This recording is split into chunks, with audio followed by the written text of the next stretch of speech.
Reconnaissons qu'il existe une distinction entre l'homme intérieur et l'homme extérieur, dans un sens bien différent de celui qui lui est donné en dehors des Écritures. Ce n'est pas la distinction des psychologues ou des philosophes, qu'ils soient anciens ou modernes, païens ou chrétiens. Pour eux, l'homme intérieur, c'est l'âme, et l'homme extérieur, c'est le corps. Mais il n'en est pas ainsi dans la parole de Dieu. L'homme intérieur ou caché, c'est l'esprit, et l'homme extérieur, c'est l'âme ou le corps, l'un ou l'autre, ou bien tous les deux. Ces deux désignations, âme et corps d'une part, esprit d'autre part, sont respectivement synonymes des termes homme naturel et homme spirituel.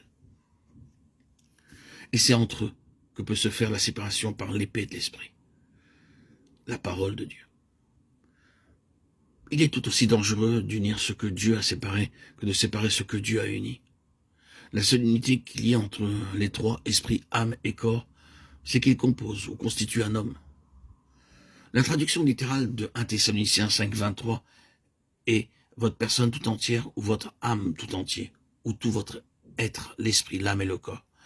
Ces trois mots bien distincts sont employés en grec comme ailleurs. L'Esprit de Dieu n'emploie pas des mots au hasard simplement pour l'intérêt de la variété. Les termes que Dieu emploie expriment des principes spirituels fondamentaux. Ce mot naturel, lorsqu'il est appliqué à l'homme, est comme nous le savons le mot grec psychikos, dont la forme française est psychique, spirituel. Spirituel est l'adjectif du mot esprit. Et animal, l'adjectif de âme. Dans Jacques 3,15, ce même mot psychique a été traduit par charnel. Mais il serait plus juste de dire animal, de l'âme. Et il est intéressant de remarquer en passant qu'il y a dans ce passage deux descriptions de la sagesse. Ce qui fait de l'homme un être unique dans tout le domaine de la création. Ce n'est pas le fait qu'il soit une âme ou qu'il ait une âme. C'est le fait qu'il a un esprit et une âme. Et il est possible que cette union en une seule personne de l'âme et de l'esprit rende l'homme unique au-delà de cette création, dans l'univers tout entier. Dieu est esprit, les anges sont des esprits.